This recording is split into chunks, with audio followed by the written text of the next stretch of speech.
A very warm welcome to Friends of Europe Strategic Conversation Series.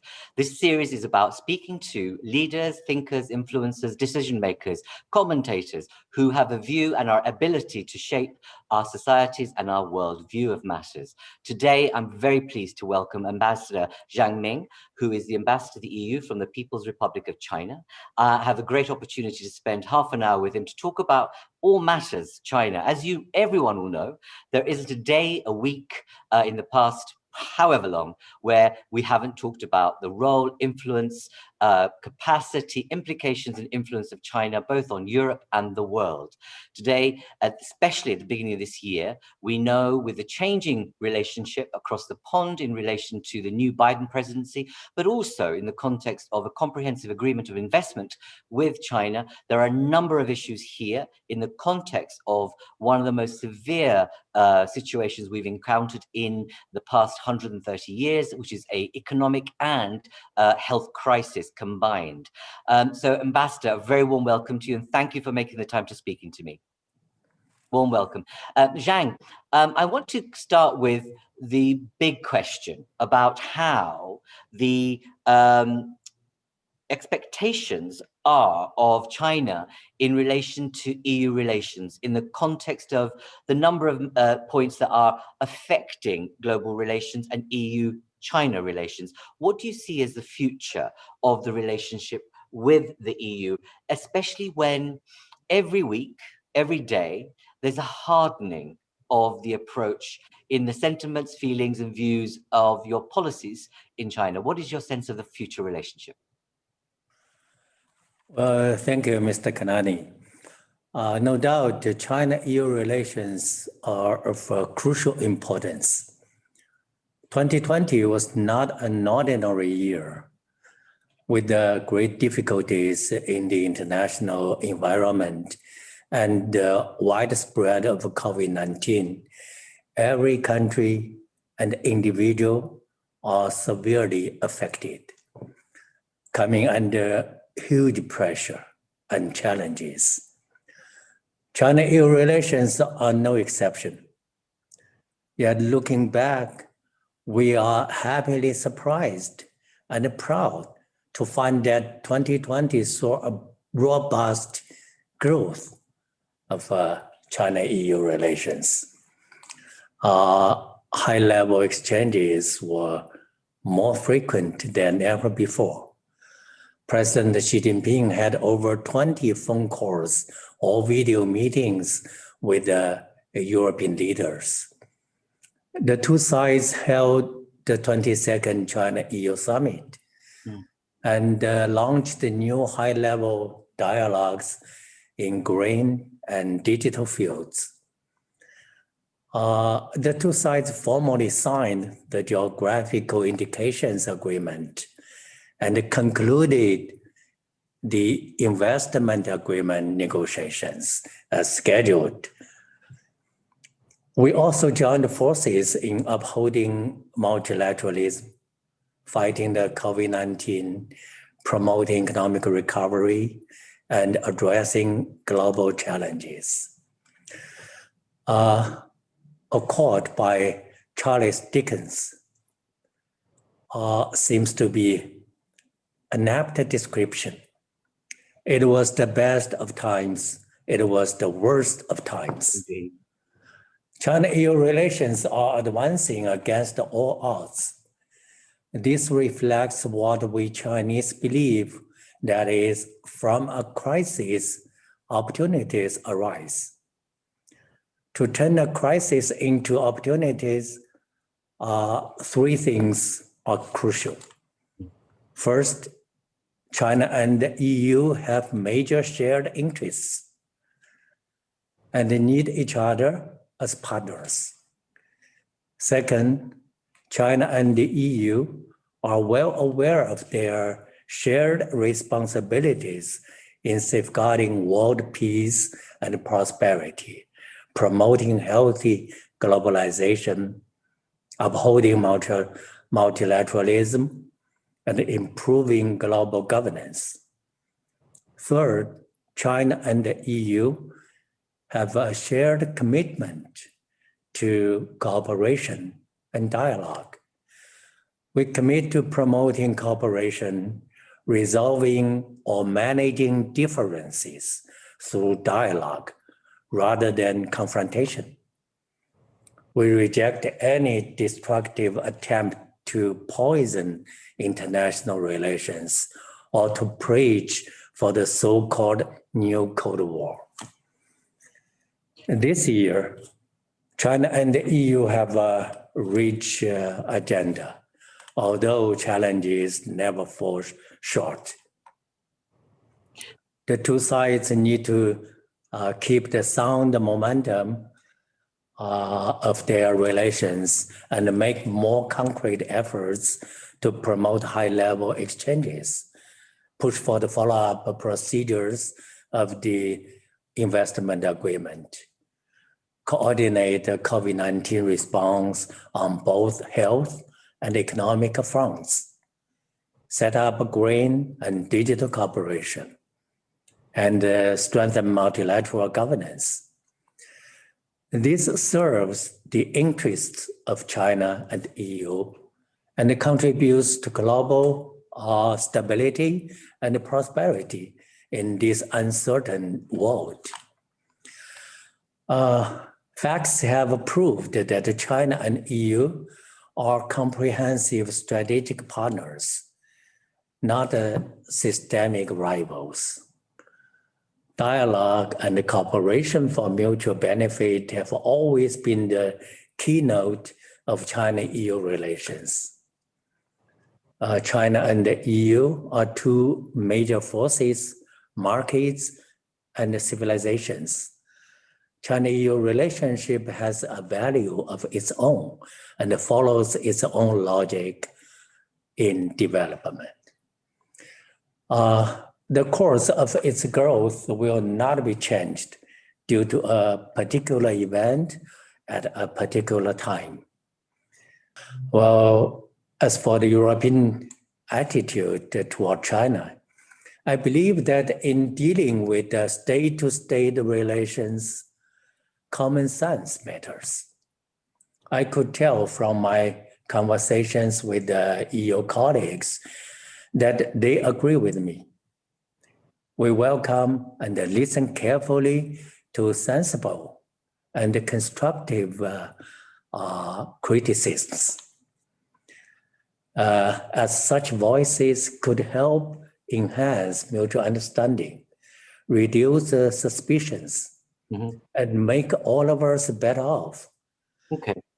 It is totally unacceptable to attack and discredit China by lying for political and personal gains. I hope that the European friends, notably think tanks and scholars, could take a closer look at China's history, culture, and realities. See China in objective, rational, and respectful light. Bear in mind the importance of China-EU cooperation to the two sides and the world, and enhance public support for China-EU relations. Thank you for that. One of the points that's been clear over the past 4 years is that we've not had a lot of objectivity and rational approach to global relations, especially when one of the biggest players was a significant fly in the ointment, which has now been removed, thankfully, as many people would concede, and that's the passage of Mr. Trump, and now the appointment of Mr. Biden as president of the USA. There's a lot of hope attached to that new presidency and a sense of normalcy and order being returned to global relations. We know that as a result of the Trump era, but also what happened around the pandemic, that China became the target of a lot of offense, ostracization, and a sense that you were culprits, but also involved in a whole range of different things. As you refer to, the whole machinery of fake news that we now have come to know very well. But some of it, as other objective commentators would say, it wasn't all fake. But from your perspective, Zhang, what does a Biden presidency hold for you in terms of EU, not only the dynamic of EU-China relations, but also global relations? Because, as you say, it felt like a new Cold War that had emerged in the past 24 months, 36 months that was emerging. We now have a new wind of change that hopefully warms affairs between East and West. What's your view on the new appointment and the presidency of the US in terms of Biden? China congratulates President Joe Biden on his inauguration and looks forward to working with the new US administration in a spirit of no conflict, no confrontation, mutual respect, and a win-win cooperation. We hope that the US could join our efforts to step up cooperation, manage differences, and bring China-US relations back to a sound and steady track.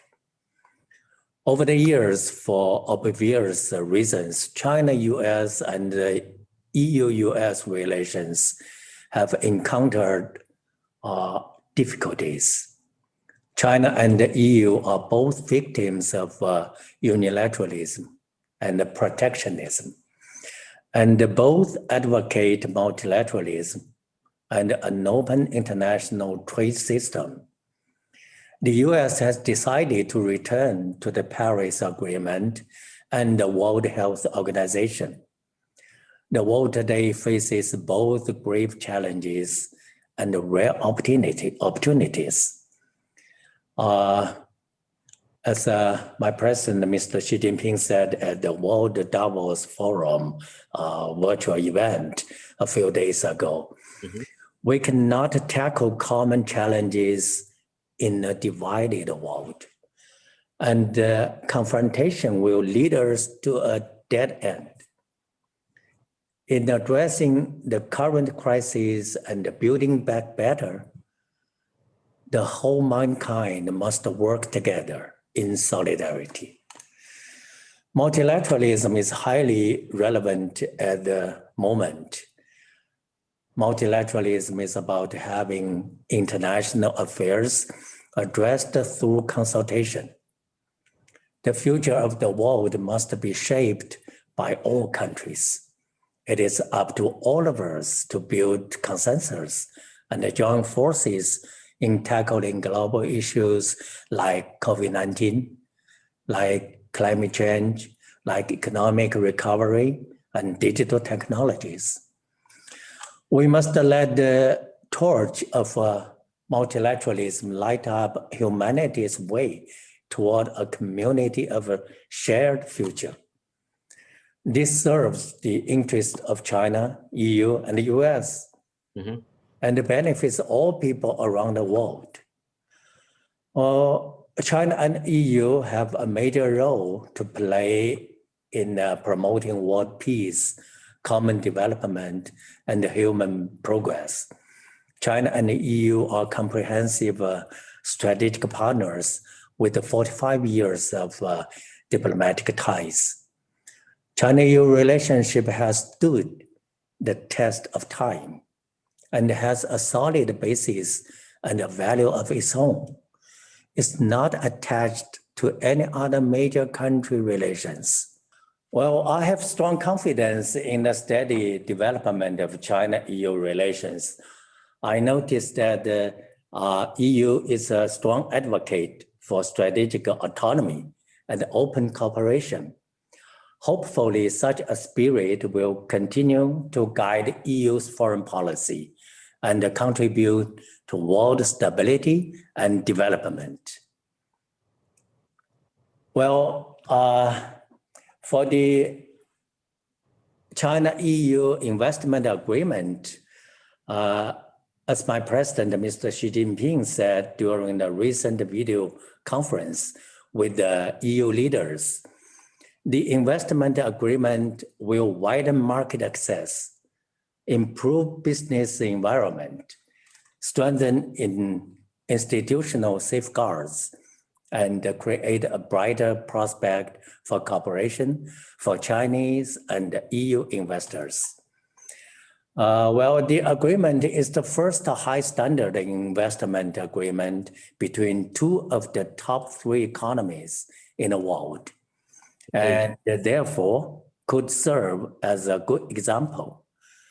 The document, the agreement will further remove barriers to the two-way investment between China and the EU, and contribute to a large investment ecosystem across Europe and Asia. It will not only benefit China and the EU, but also give a strong boost to global economic recovery, promote trade and investment liberalization and facilitation, and enhance global confidence in economic globalization and free trade. It represents a major contribution to world economic openness made by China and the EU as two big markets. Well, this is indeed a valuable asset, given that the world economy and the globalization are hard hit by the COVID-19 and the rise of unilateralism and protectionism. The agreement is essentially about investment, not a geopolitical tool. Mm-hmm. For China and the EU, which are comprehensive strategic partners, reaching an investment agreement is not something surprising, and was a decision made independently. The agreement conforms to the mega trend of economic globalization and investment facilitation, and aims to deliver benefits to all. An investment agreement between two major economies like China and the EU brings added value to free trade, multilateralism, and the welfare of Chinese and EU citizens and businesses. As for whom Europe should cooperate with, it is entirely up to Europe to decide. I don't think it is a neither or question, but a multiple choice question. Europe is able to answer the question in an independent and a mature way. Thank you. What does the agreement say for the 17+1 plans? Now that we have the agreement in place, what does the future hold for those 17+1 plans? Well, as I said, the investment agreement is crucial for China, the EU, and the whole world. After entry into force, the agreement will cover all the 27 EU member states, including 12 17+1 members, and therefore give a boost to investment cooperation between China and the CEE countries. In fact, the capital interflows between China and Europe, including CEE region, are rather small compared to bilateral trade. Further tapping into the potentials in this regard could promote growth in China, EU, and the CEE countries, and contribute to the European integration process. This is something China will be glad to see. Since its establishment 80 years ago, 17+1 has produced early harvests and major results in nearly 20 areas. China is of the view that 17+1 is part of China-Europe cooperation and is a useful supplement to China-EU cooperation. The mechanism was launched by China and the CEE countries of their own will and in response to their mutual needs. We have no interest to reinvent the wheel or pursue a geopolitical agenda. The 17+1 is open, transparent, and inclusive. The EU and the relevant countries are invited to observe every 17+1 leaders meeting. 17+1 cooperation follows widely accepted international rules, market principles, and EU standards. China sincerely welcomes the European countries and EU to engage in 17+1 cooperation in pursuit of common prosperity and progress. Thank you, Ambassador. Can I just now, as we conclude this conversation, refer to the major issue that's affected, as you started with, the pandemic and economic recovery. It would be interesting to hear from you how China, that's been known for long-term planning, it's one of the only economies alongside India that's done better in the past 8 months than anywhere else in the world.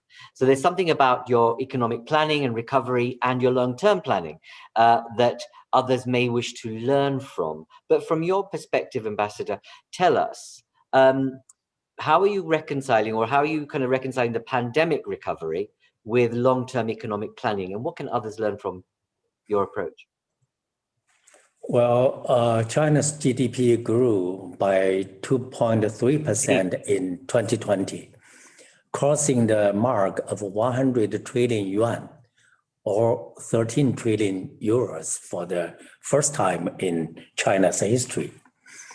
China's economy achieved a V-shaped recovery in 2020 from the 6.8% contraction in the first quarter to the 6.5% growth in the fourth quarter.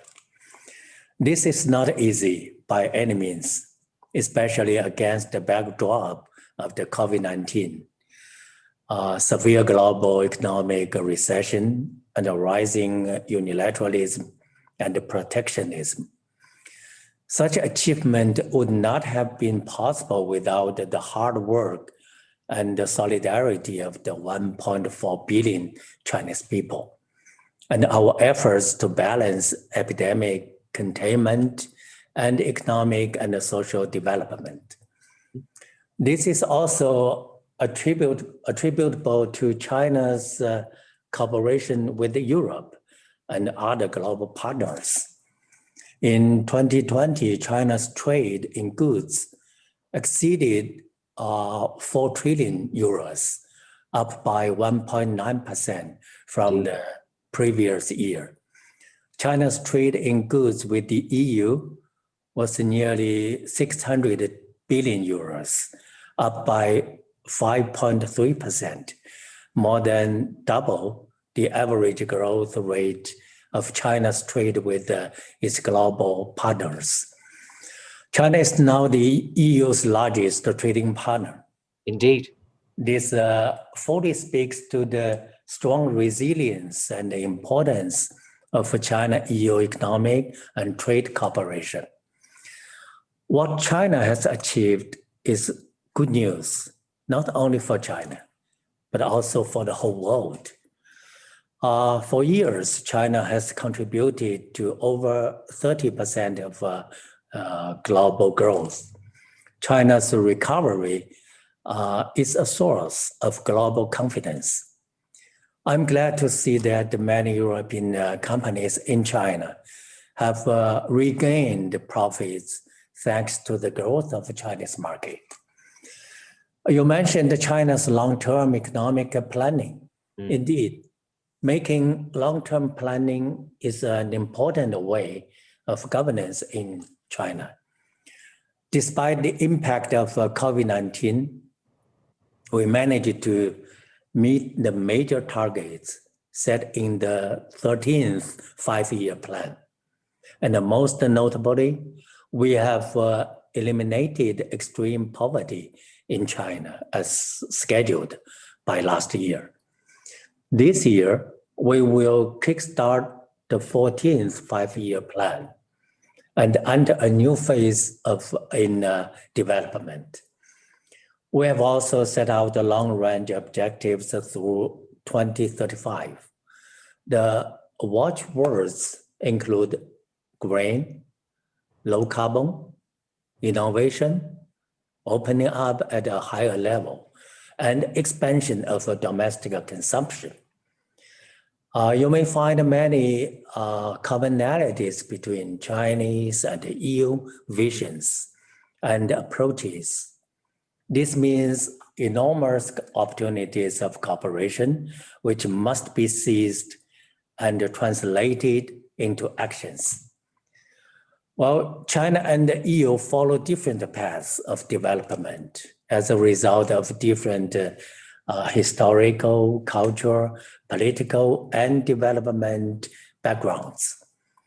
The two sides could learn from each other, but it does not necessarily mean that one's experience could work perfectly well in the other. What matters is to find a way that suits one's own national conditions. Mr. Good is not necessarily Mr. Right, while Mr. Right is for sure Mr. Good. The EU has put forward an ambitious recovery program. China hopes to see an early delivery of the program.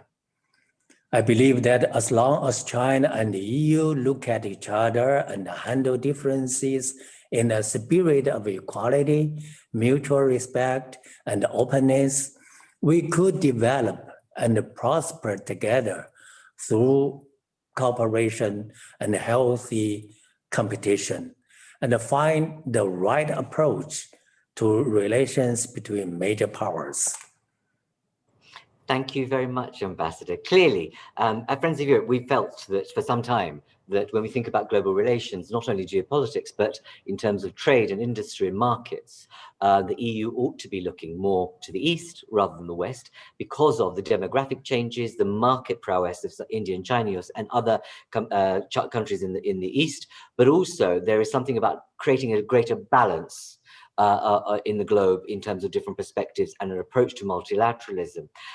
What you've said has given us some clues as to what we should be thinking about in the future relations in relation to the 14th plan, as you say, and as you say, the openness, the mutuality, digital, green, etc., are key areas for recovery. What were the last messages you'd like to leave this conversation, Zhang? Because, you know the headlines at the moment. There's a whole debacle about vaccines. You have had an incredible program on vaccines. And at the moment, Europe is struggling with some of the companies, commercial companies, and Europe continues to be in lockdown, as will the United States. Any messages from you in relation to what can you say about vaccines rollout and what we can learn, but also what you can contribute? But any other wider messages which that many people will be listening to this conversation to have clues of the future relationship between EU, China, and EU, US? Well, I believe that the vaccine is a very significant tool for the international community to fight against the epidemic. And for this area, so we in the international community, we are supposed to strengthen our cooperation. We have to work in solidarity and to help the vaccine to make as better role and as better effects as possible. That is the right way to fight against the pandemic. Well, last but not least, I wish to thank Friends of Europe and Mr. Kanani for inviting me here. I enjoyed the conversation very much, And as you may know, we in China are going to start the Year of Arts. Indeed. Yeah, sure. In a couple of weeks. Arts is a symbol for hard work and prosperity. Well, let's work together and hard. And in this new year for a more prosperous China-EU relationship. Thank you. Ambassador, thank you very much. Zhang, that was really helpful. Thank you for spending the time with me. These are conversations which are very important to have, and I hope that, as you said, you've enjoyed it, but also it's important for those who are going to watch, listening to this, watching this, to have your voice heard in terms of your perspective and on a range of issues about relationships that matter. And China, for a range of issues, matters to the globe, which we know. I think everyone will be looking forward to what changes, develops and improves in the coming years. But you've given us some insight as to your commitment and vision of how this relationship should develop and improve over the years to come, and as you say, has stood the test of time as represented in the comprehensive agreement on investment. Thank you for your time, and we wish you well, and look forward to engaging with you again perhaps later in the year. Thank you very much. Thank you. I would want to thank all our viewers. I hope you enjoyed this particular version of our strategic conversation. Go to our website, visit it, and see the next set of conversations we have planned, but also a range of events that we have in the pipeline for you to engage, debate, and connect on issues that matter to the world and in Europe. Thank you very much. My name is Dharmendra Kanani, Director of Friends of Europe, and look forward to seeing you again.